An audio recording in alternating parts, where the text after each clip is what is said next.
get started. Sorry, that was a loud noise. How projects get started and how we end up in the situations we end up in, and that's something I want to talk to you about.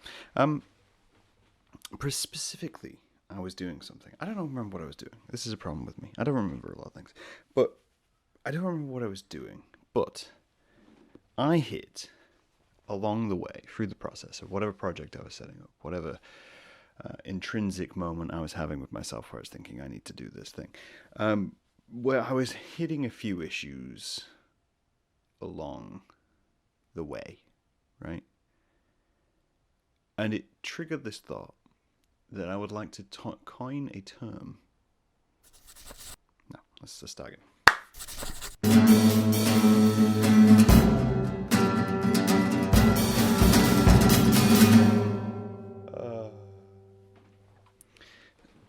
Couldn't escape concept if I tried.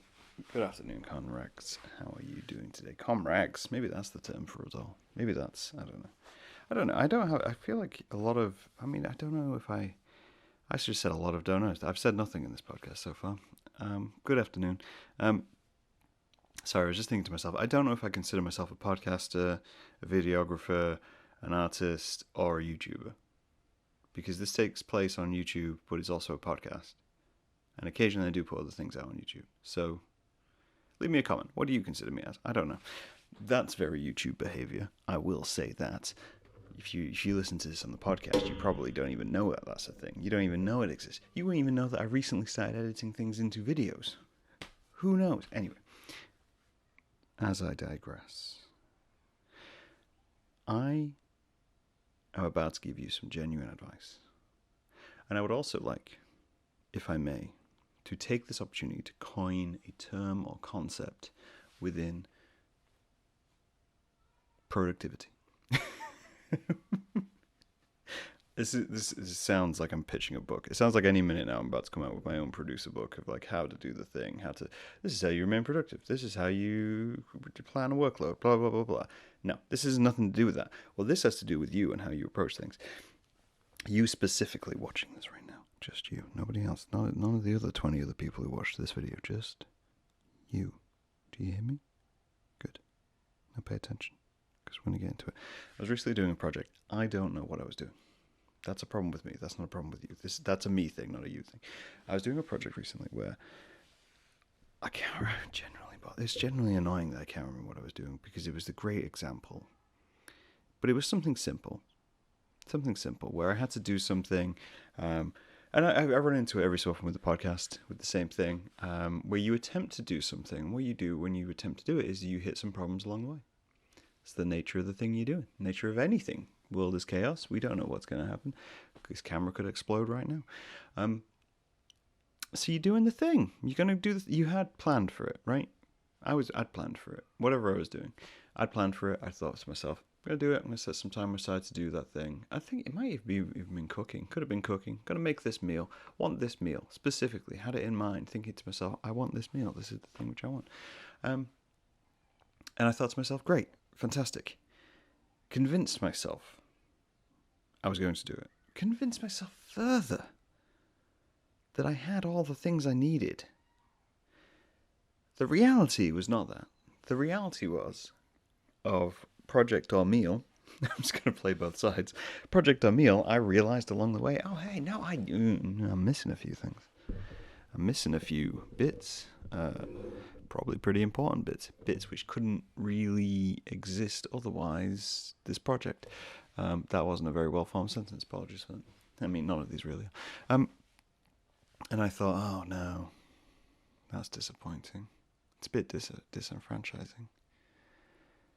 And I overcame whatever the first hurdle was within this project setup. And I thought to myself, oh great, solved that. Onwards we go, right? Onwards we go. Onwards we move productively forward. And then I hit another issue. I thought to myself, another thing. Okay. And then I thought to myself, right, nope, solved that one. Get that quickly out of the way. And then a third thing came along. And a fourth thing at the same time. And I thought to myself, oh dear. Now, I think when I get to about the fourth thing, when attempting to do the thing, my brain switches. Like previously, it was in a state of, we're going to do the thing, we want to do the thing.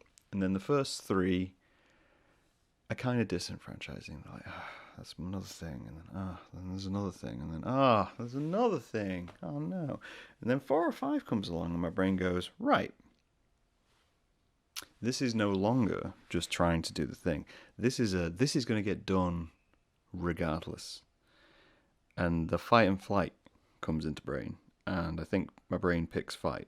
I've done this with other projects, and I've actually been told off for it a couple of times, because what also happens is that I become kind of hyper-focused on the thing which I'm trying to complete. This used to happen... this is a throwback. This used to happen when I used to play in a band. I recently said that I have no musical talent. I still believe that I have no musical talent, but... I used to be in a band. You try and... we were a 3-piece. We had various names. The one I remember most is Sententia, Snell, Mark. If you're out there, I'm aware that you're out there. You're aware I'm out here. We don't have to do anything about it. Let's not be those people. Let's not be those people who are approaching 40. You meet up with the friends they went to school with.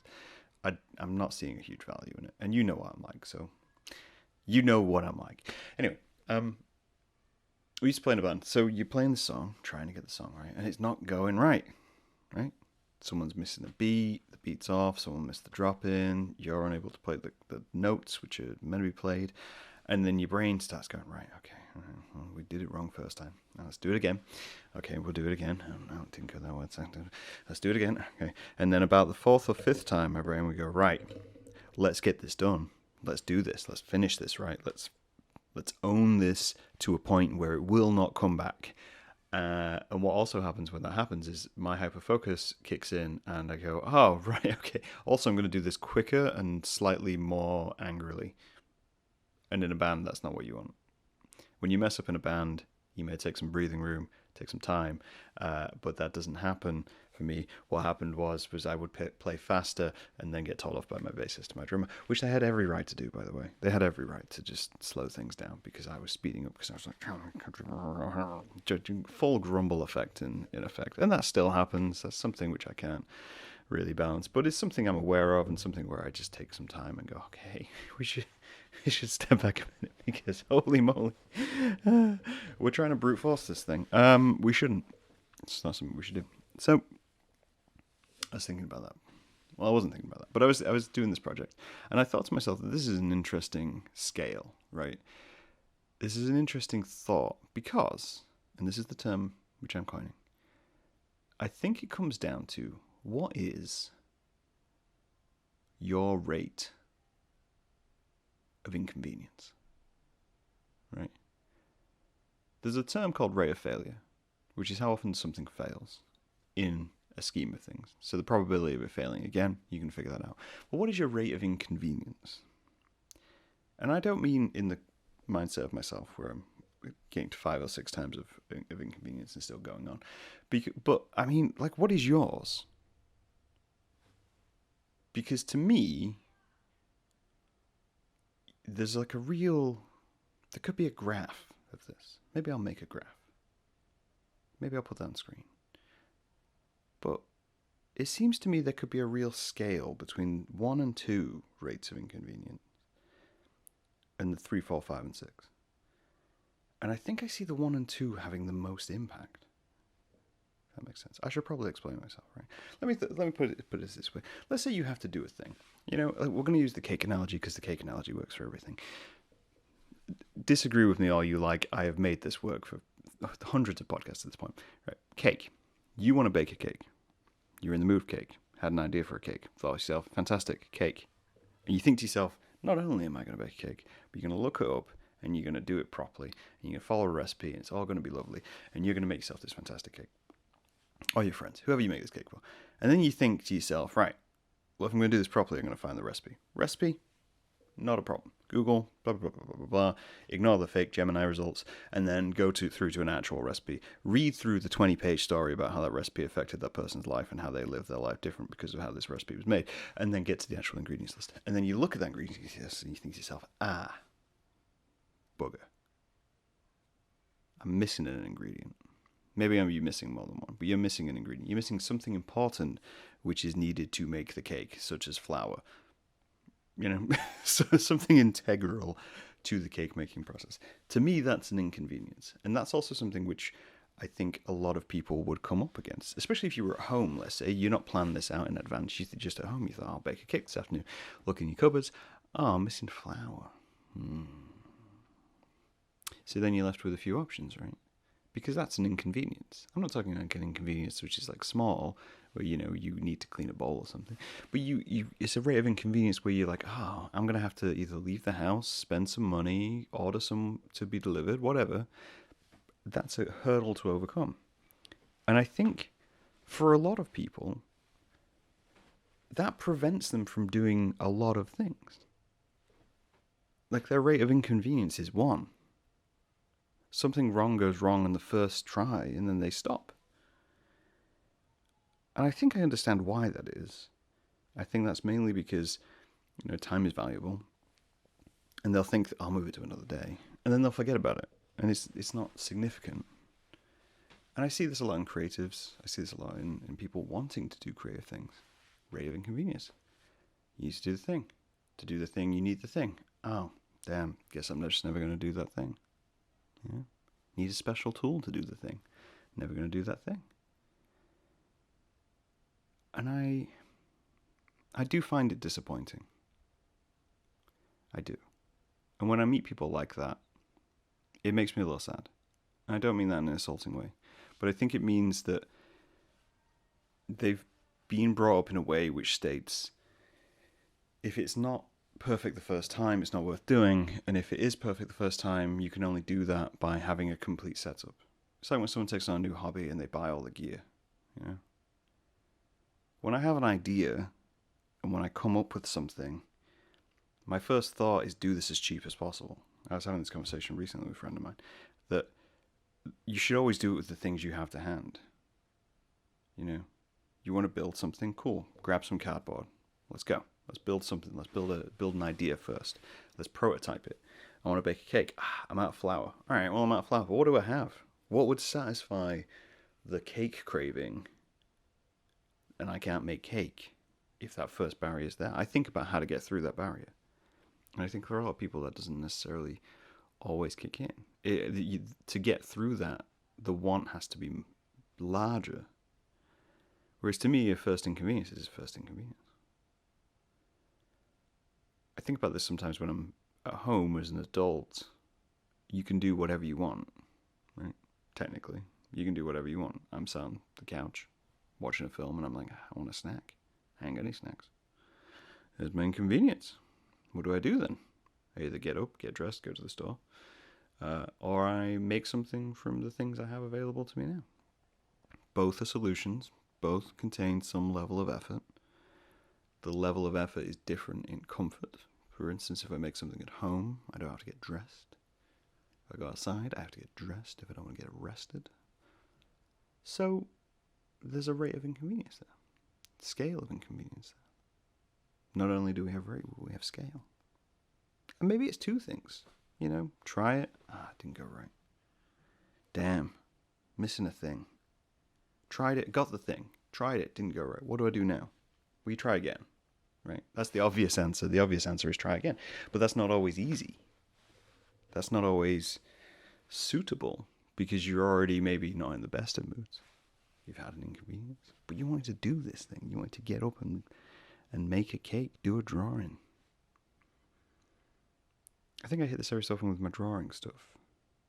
I want to draw something. I'll have a sketch for an idea or something, and I'll go find my iPad and my pencil and start sketching, and then my iPad will tell me 2 seconds later, you're out of battery. Does it kill the idea? Does it mean the next hour or 2 I'm going to spend waiting for it to charge? Or you charge the iPad, open it up, pencil's low on battery. It is a convenience rate which can have impact. So this is my curiosity more than anything else, right? It's my curiosity of what is your rate of convenience? What is the average rate of inconvenience between people that would stop someone from doing a project or exploring an idea or moving through what they want to do. And obviously inconveniences have scales. There's a different scale of inconvenience when making a cake between not having flour and not having an oven. Those are two very different scales. I recognize that. But if we spoke about minor inconveniences which you can solve within 30 minutes, I think that's a good rate. It's a good scale. It's a good conversation to have with yourself, with other people. What is the rate of inconvenience? You get one hiccup. Do you continue? Or do you go, well, it wasn't to be? You get two hiccups. Do you continue? At what point does that switch for you? At what point does that become a challenge to you? Where you're thinking to yourself, no, screw you, I'm going to do this. This is no longer an idea. This is a challenge to myself. And I have to continue with this now, right? The internal competitiveness with yourself has happened. Or where you're thinking, this has become the saga. This is now a saga, right? Where do you go from scale of this is a problem to this is annoying to it's a saga now, right? That's what I'm asking. That's what I'm trying to understand in other people. If the inconvenience is average on scale, can we go bigger? I think I'm most disappointed in this when I hear this from creatives, right? And I consider most people creative, so my scale of disappointment is large. Apologies. My disappointment scale does not run with my convenience scale. But when I meet everyday folk who don't necessarily create all the time, I can see that first inconvenience being scaled up, right? Say you want to paint something. I was having the thought the other day, I thought I might try oil painting. And I thought, well, what do I need to try oil painting? So, well, I need canvases. I got those. I don't even need a canvas. Got some cardboard, got some wood. I could do some painting. Fantastic. I was like, well, I need oil paint. That's an inconvenience. That's a costly inconvenience. So the scale is up because it's an expensive thing to do. And then I thought to myself, all right, well, I'll need that. I'll need turpentine. I'll need brushes. All very easily achievable things. And then when I thought to myself, well, what would I also have to do? I was like, well, I'll have to set up a space to do this because oil paint takes a while to dry. So I'd have to cordon off a space in the office and think to myself, right, okay, well, this is what we're doing. This is what we're doing now, right?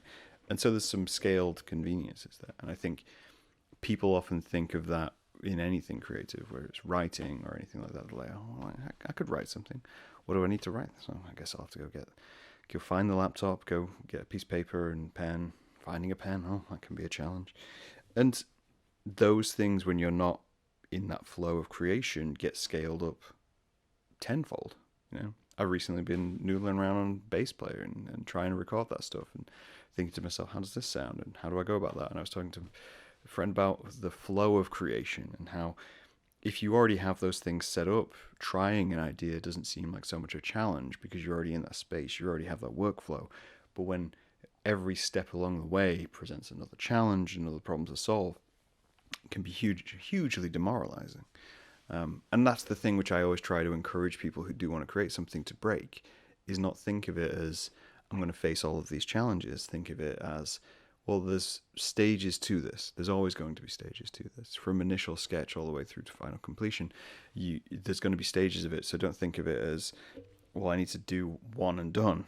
Think of it as, how many takes is this going to take me to get to where I want to be? And yes, it's completely okay to be completely failing on that first take. That's the whole point of it. That's the enjoyment. Try to focus on the mistakes you're going to make and embracing those mistakes. Don't think of it as, what mistakes am I going to make? And that's why I shouldn't do it. Think of it as, what mistakes am I going to make? That's going to be fun to try and solve that. Some mistakes are great. Some mistakes are good. Some mistakes stick with you and turn into new ideas. So when I see creatives having this struggle and using any excuse not to do something, I'll go do this, I'll go charge that, but well, then I need you to increase your rate of inconvenience. I need that from people. I think that's what we all somewhat need, right? I don't have an answer for solution for everything, but I feel like this is something I can give you advice on. And I think that first thing is one, accepting we all have one. We all have this rate of inconvenience. We all have a scale. Spending some time figuring that out with yourself could be valuable to you. Because in reality, what I'm saying is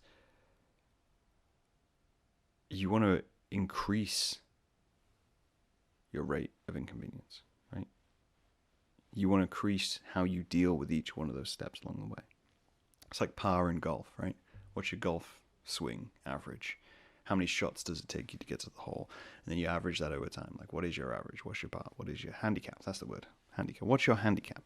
And I think that's true for making things, doing things, and participating in society. What is your mental inconvenient handicap, where you can recognize, sure, I'm a 2 and out kind of person. That's the situation which I'm in, hit 2 problems along the way and I'll stop doing the thing which I'm going to do. If that is the case, you might think to yourself, well, that's pretty good. And say, yeah, that is pretty good. But then think of all the things you didn't do. Right? Think of all the great things you could have explored if you just managed to increase that to 4 or 5. Managed to increase it to a point where you no longer saw it as, oh, I'm having all these problems doing this thing. Instead, saw it as, yeah, no, this is mine. This is something I'm going to own. This is a challenge for me, and being challenged drives a passion, and that's good. And that's something you can get on board with. And other people will respond to that. When people see you being passionate about it, they respond to that. Sure, I spoke about being in a band and being told off by band members to say, hey, slow down, buddy. We get it. You're annoyed. You're frustrated. You're at the 4 or 5 level.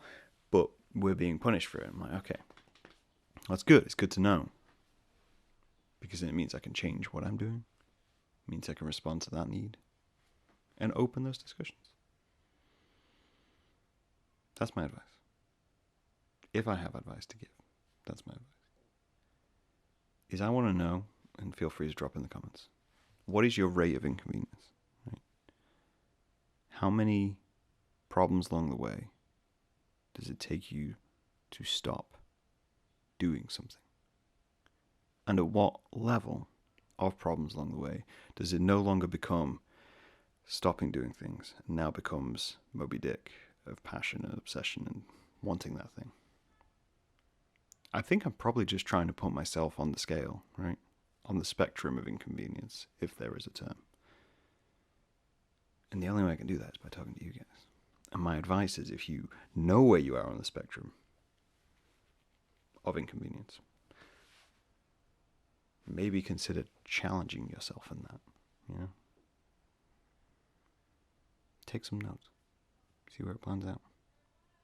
Bake that cake without flour. Find a replacement for flour. Make quiche instead. Be willing to get dressed and go to the store, is all I'm saying. I'll talk to you later.